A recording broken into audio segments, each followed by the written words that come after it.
नमस्कार, दोपहर के 2 बजने को है। आप देख रहे हैं न्यूज 18 राजस्थान। मैं हूं आपके साथ मनोराज सक्सेना। अगले आधे घंटे तमाम वो खबरें आपको दिखाएंगे जो रखती हैं आपसे सरोकार। शुरुआत करते हैं बुलेटिन की इस वक्त की बड़ी खबर के साथ।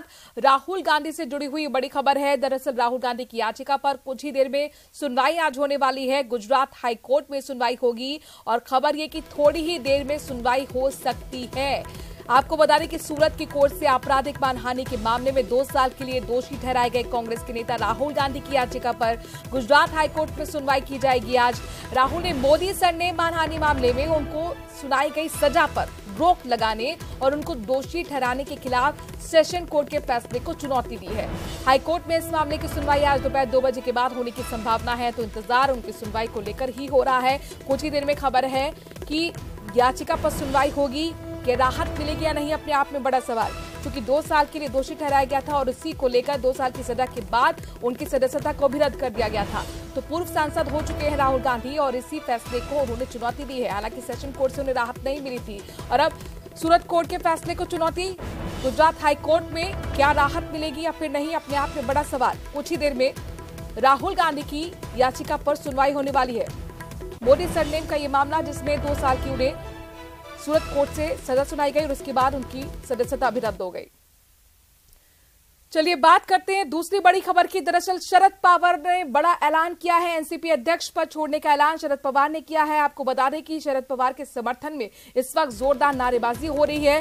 बुक लॉन्चिंग के दौरान पवार ने ऐलान किया और अध्यक्ष पद छोड़ने का फैसला उन्होंने कहा कि मैंने लिया है। मैंने कई साल जिम्मेदारी निभाई, अध्यक्ष पद से रिटायरमेंट को मैं तैयार हूं, अब नेतृत्व नहीं करना चाहता हूं।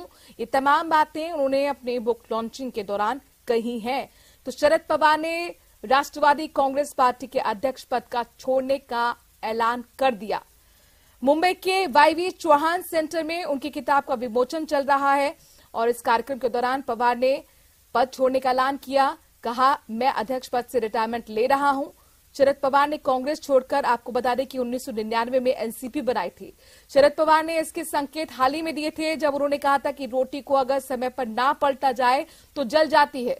शरद पवार ने मुंबई में अपनी पुस्तक विमोचन के कार्यक्रम में ये तस्वीरें आपके सामने निर्णय घेतलेला आहे। मी आता काकींशी पण बोललो तेव्हा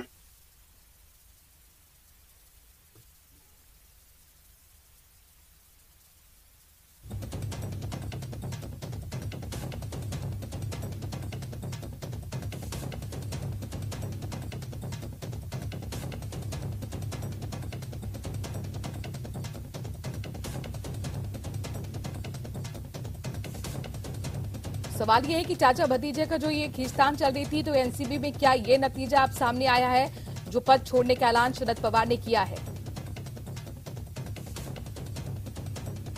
अजित पवार का कहना है कि पार्टी के नेताओं की बैठक होगी, परिवार के सदस्य भी बैठक में मौजूद रहेंगे, समिति इस्तीफे को लेकर फैसला करेगी, ये अजित पवार का कहना है।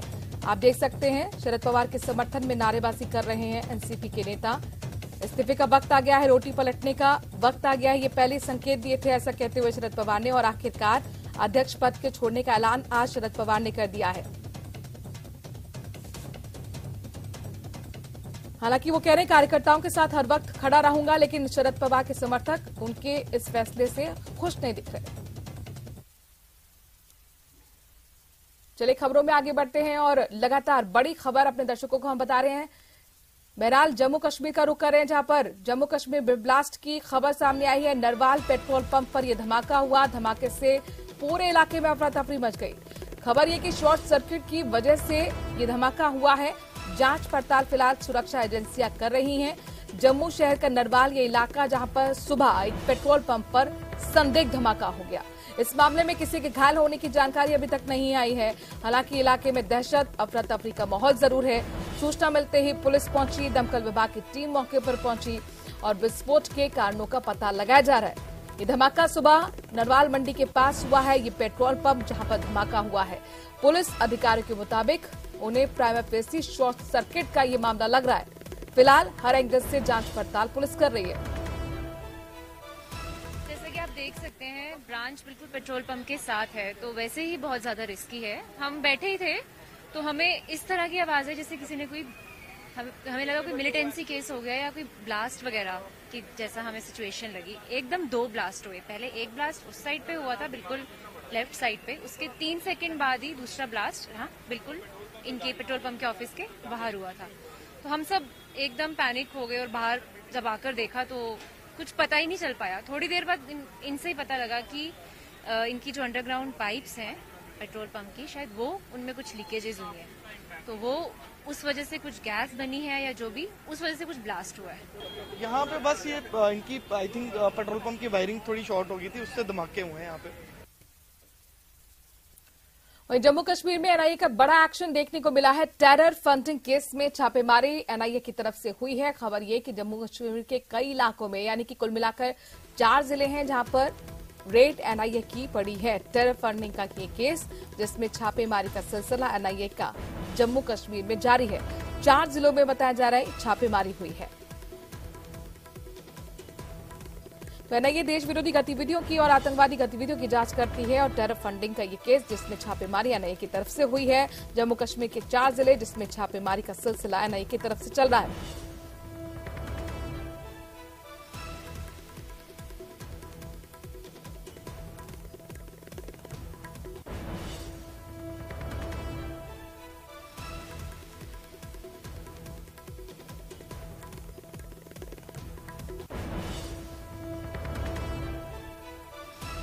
और अब आपको दिल्ली की तिहाड़ जेल लिए चलते हैं जहां पर एक बार फिर गैंगवार हुआ है। इस बार कुछ अपराधियों ने टिल्लू ताजपुरिया नाम के गैंगस्टर पर हमला करके उसकी जान ले ली। रिपोर्ट के मुताबिक जेल के अंदर ही हुई मारपीट में आरोपियों ने टिल्लू ताजपुरिया के पेट में लोहे का सरिया घुसा डाला। आनन फानन में उसे अस्पताल ले जाया गया लेकिन उसकी मौत हो गई।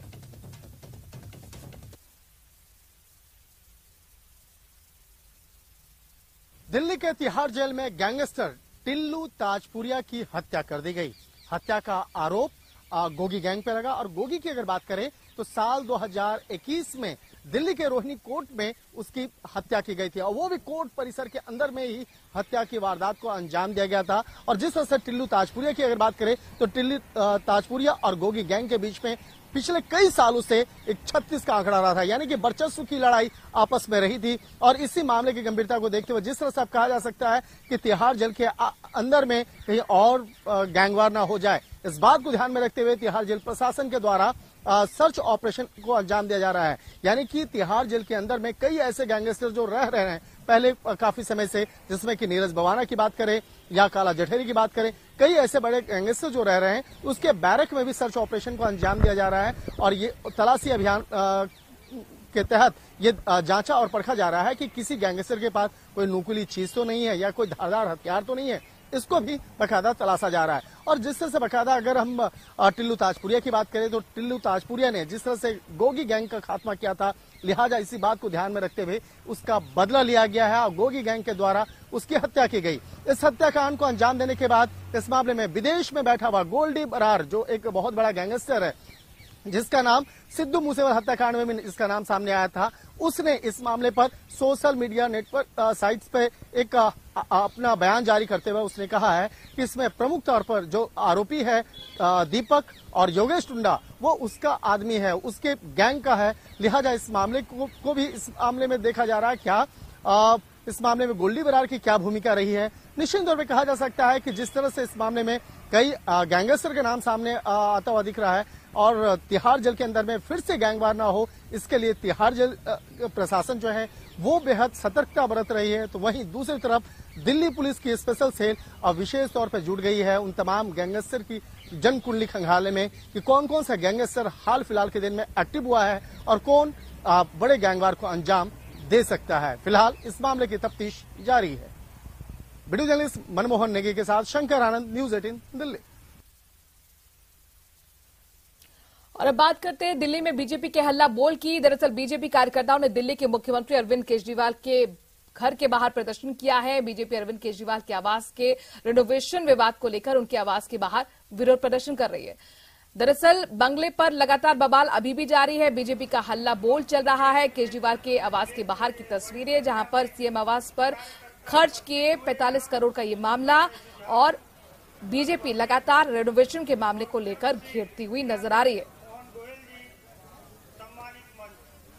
आज हम लोग केजरीवाल के उस भ्रष्टाचार को उजागर करने के लिए यहाँ बैठे हैं जो उनके दोगलेपन का परिचायक है।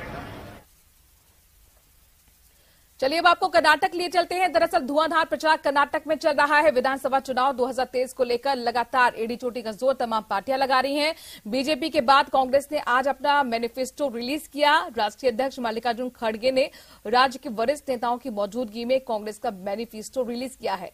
कांग्रेस ने चुनाव जीतने पर पुरानी पेंशन योजना को बहाल करने का वादा किया। इतना ही नहीं, इसमें मुफ्त बिजली और महिलाओं को बस पास के जरिए मुफ्त यात्रा की घोषणा भी की गई।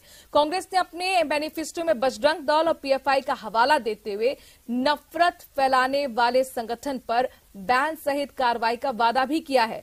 इस दौरान कांग्रेस अध्यक्ष के साथ पूर्व मुख्यमंत्री सिद्धरमैया मौजूद थे। प्रदेश अध्यक्ष डीके शिव कुमार समेत कई वरिष्ठ नेता मौजूद रहे।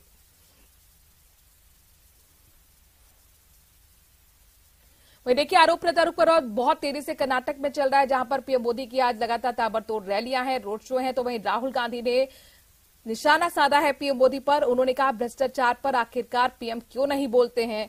साथ ही उन्होंने कर्नाटक में बीजेपी पर चोरी की सरकार का आरोप भी लगाया। तो कर्नाटक विधानसभा चुनाव में कांग्रेस और बीजेपी के बीच जुबानी हमले तेज हो गए हैं। कांग्रेस नेता राहुल गांधी ने कर्नाटक के शिवमोगा में एक चुनावी रैली की और इस दौरान उन्होंने बीजेपी पर हमला बोला। कहा प्रदेश में बीजेपी की ये सरकार चोरी की सरकार है। बीजेपी ने 3 साल पहले लोकतंत्र को नष्ट कर इसे चुराया था।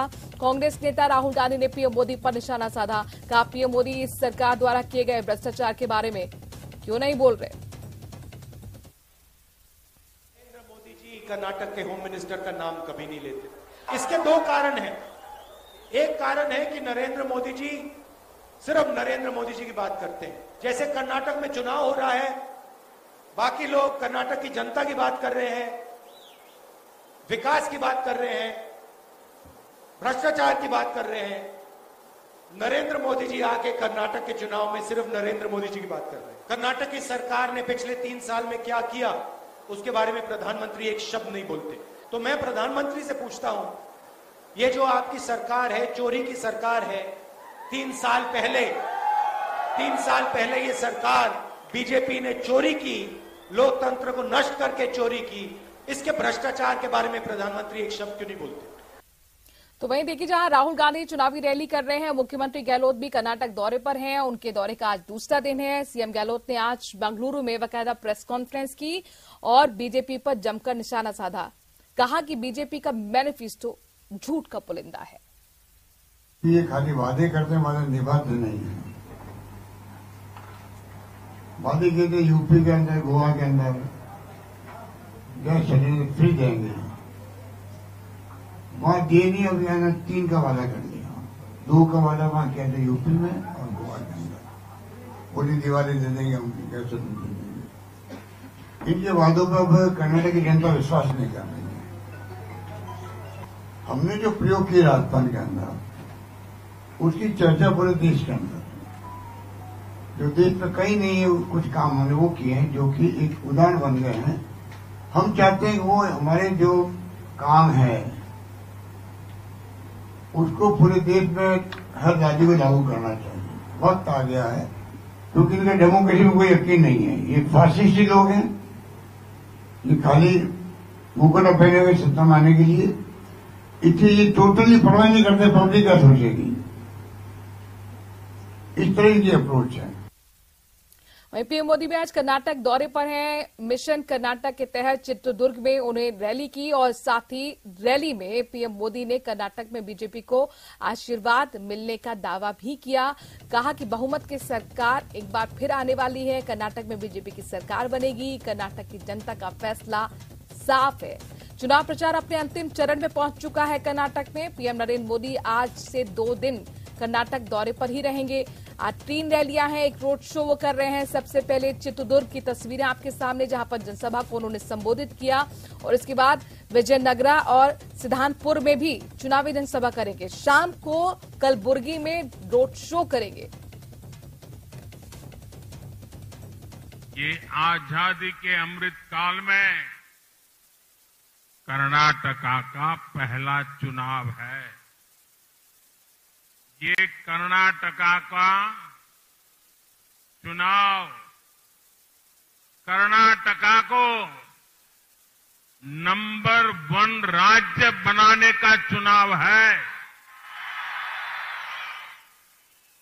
ये चुनाव तय करेगा कि आने वाले 25 वर्षों में कर्नाटका विकास की किस ऊंचाई पर होगा।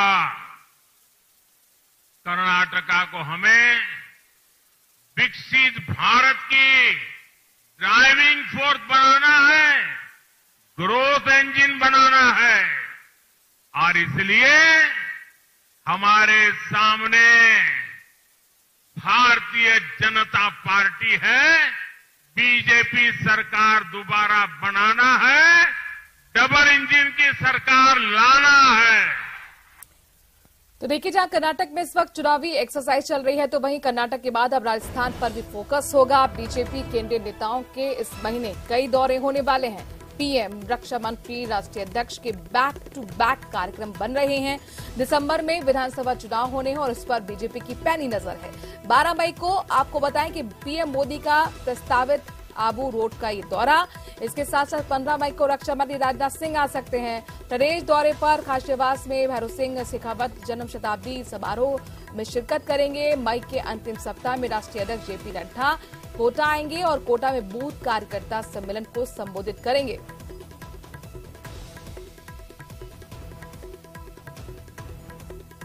खबर दौसा से है, जहां पर महंगाई राहत कैंप में अजीबोगरीब नजारा देखने को मिला। एक और राजस्थान सरकार की योजनाओं के लिए रजिस्ट्रेशन हो रहे थे तो वहीं दूसरी ओर महंगाई राहत कैंप के अंदर लगी टीवी स्क्रीन पर मोदी विरोधी वीडियो चलते दिखाई दिया। गहलोत सरकार के राहत कैंप में चले इस वीडियो के बारे में जब शिविर प्रभारी से पूछा गया तो वो बगले झांकते हुए नजर आए। खबर के बाद प्रशासनिक महकमा हड़कंप में वहां पर हड़कंप बचा हुआ है और लगातार अब सख्ते में है और एक्शन लेने की बात कह रहा है। लोगों को सीधा लाभ मिल रहा है। सर, एक ये जो टीवी चल रही है इसमें आम आदमी पार्टी का लाइव चल रहा है, मोदी हटाओ का वो चल रहा है, ये क्यों चल रहा है? ये टीवी पे आम आदमी पार्टी का लाइव चल रहा है। आम आदमी पार्टी का क्यों चल रहा है? या तो कांग्रेस के सरकार का चले और मोदी हटाओ का चल रहा है। भाई सरकार के कार्यक्रम में मोदी हटाओ का क्यों चल रहा है? अरे सर, इसमें आम आदमी पार्टी का चल रहा है, भाषण दे रहे हैं। सर, ये किसकी व्यवस्था है? ये किसने लगाया? ये तो आप बताओ, आपकी व्यवस्था थोड़ी होगी। आपने थोड़ी लगाया होगी। आपने थोड़ी लगाया सर ये? नहीं, हमने नहीं लगाया। तो फिर किसने लगाया यहाँ पर? ये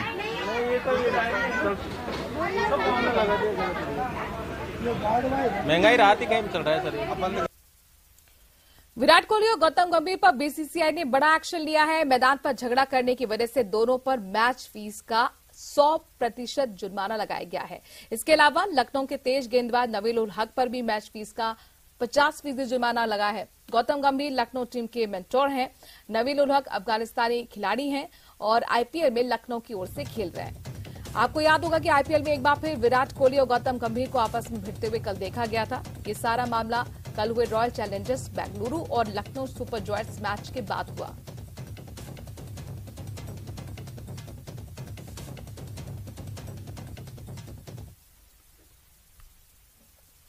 भरतपुर से बड़ी खबर है, जहां पर सैनी समाज का आंदोलन जो 12 दिन से चल रहा था आखिरकार वो खत्म हो गया है। 12 दिन बाद आंदोलन को खत्म किया गया। ओबीसी आयोग के साथ जो देर रात बैठक हुई थी और इस बैठक के बाद ये महत्वपूर्ण फैसला सैनी समाज ने लिया है।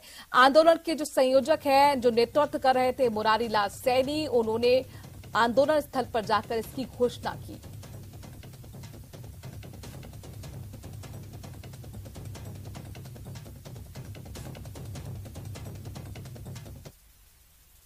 आज जो यहाँ आंदोलन का जो 12वां दिन है, 1 मई को जो हमारी ओबीसी आयोग से वार्ता होनी थी, उस आयोग से जो वार्ता हुई उसमें ये तय हुआ कि 10 दिन में हम कलेक्टरों को 10 दिन में रिपोर्ट मंगा रहे हैं और 10 दिन में जब कलेक्टर रिपोर्ट भेज देंगे तो 1 महीने में हम सर्वे करा करके सरकार को दे देंगे।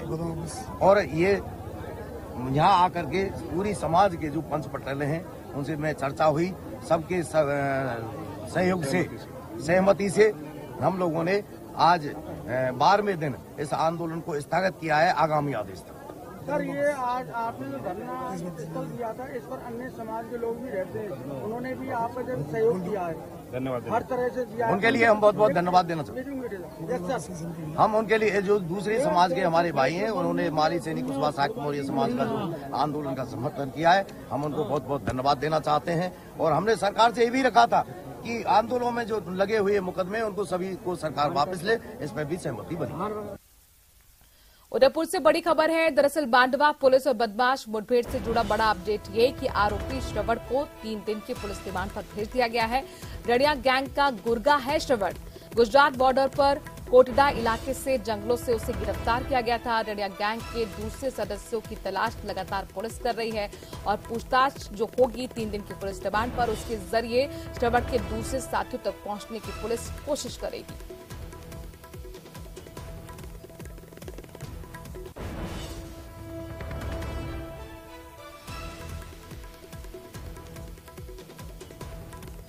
आरपीएससी पेपर लीक मामले की बात करते हैं। आरपीएससी मेंबर बाबूलाल कटारा को न्यायिक हिरासत में भेज दिया गया है। इसके साथ साथ आरपीएससी के जो ड्राइवर था, यानी कि जो सदस्य था बाबूलाल कटारा, उसके ड्राइवर गोपाल को भी न्यायिक हिरासत में भेज दिया गया है।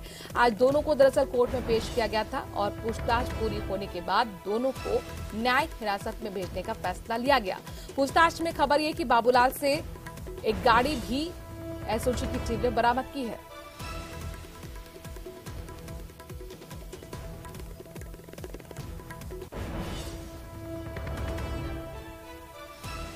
बात जयपुर में एसीबी के बड़े एक्शन की करते हैं। डीलक्स डिपो के ऑपरेशन मैनेजर रिश्वत लेते हुए ट्रैप कर दिया गया है। शास्त्री नगर डीलक्स डिपो का ऑपरेशन मैनेजर ट्रैप। एसीबी ने रिश्वत लेते हुए उसे गिरफ्तार किया। बस चालक से 5,000 की घूस मांगी थी। बस का शीशा टूटना ही का ये पूरा मामला था। मामले को सेटल करने की एवज में ये घूस मांगी और आखिरकार उसे ट्रैप कर दिया गया।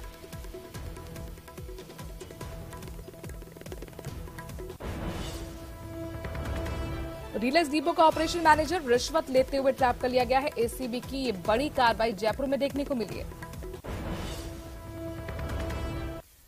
श्रीगंगानगर में सीमा सुरक्षा बल के सजग और सतर्क जवानों ने अंतर्राष्ट्रीय सीमा क्षेत्र में पाकिस्तान से हेरोइन मांगने की फिराक में घूम रहे पंजाब के 2 तस्करों को गिरफ्तार किया। दोनों तस्करों के कब्जे से 1 कार और 4 मोबाइल फोन जब्त किए गए हैं। जानकारी के मुताबिक दोनों आरोपी पाकिस्तान से हेरोइन मांगने की फिराक में घूम रहे थे, लेकिन उससे पहले ही बीएसएफ के जवानों के हत्थे चढ़ गए। फिलहाल बीएसएफ दोनों ही तस्करों से पूछताछ कर रही है।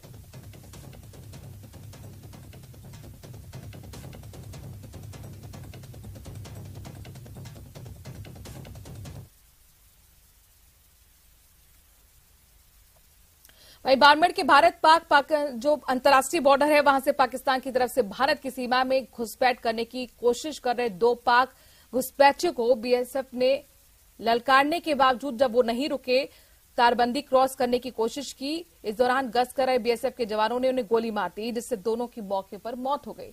ये मामला रात करीब 10 से 12 बजे के बीच का रहा होगा, जब 2 पाक नागरिक कुछ तस्करी का माल लेकर भारत की तारबंदी क्रॉस करने की कोशिश कर रहे थे। जिसके बाद गड्डा रोड थाना क्षेत्र में भारत पाक सीमा पर बीएसएफ की बाड़मेर वाले चेक पोस्ट के पास बीएसएफ के जवान गश्त कर रहे थे और तभी रोकने और टोकने के बावजूद जब ये दोनों तस्कर नहीं रुके, तो उसके बाद इन्हें गोली मार दी गई।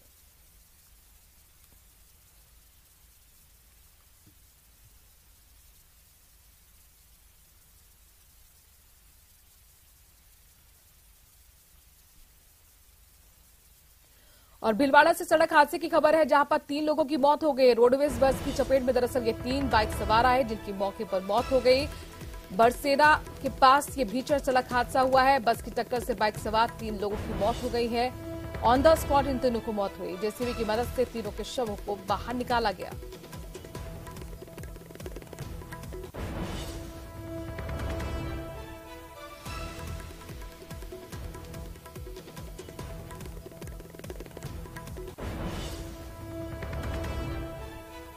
या बस देख सकते हैं, इसी बस से दरअसल टक्कर हुई 3 बाइक सवारों की और ऑन द स्पॉट तीनों ने दम तोड़ दिया।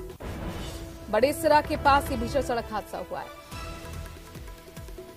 श्रीगंगानगर से इस वक्त की बड़ी खबर अपने दर्शकों को बता रहे हैं। सीमेंट फैक्ट्री के मजदूरों का धरना यहां पर चल रहा है। सूरतगढ़ एसडीएम कार्यालय के बाहर मजदूर धरना दे रहे हैं।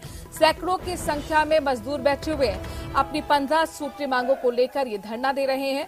इसके साथ साथ मांगे क्या है, जरा ये भी जान लीजिए। मजदूरों को नियमित करने की प्रमुख मांग, इसके साथ साथ मजदूरी बढ़ाने और ओवर टाइम भुगतान की भी मजदूर मांग कर रहे हैं। 25 मार्च से प्लॉट के बाहर ये धरना दे रहे थे और अब इन्होंने प्रशासनिक कार्यालय के आगे धरना देना शुरू कर दिया है।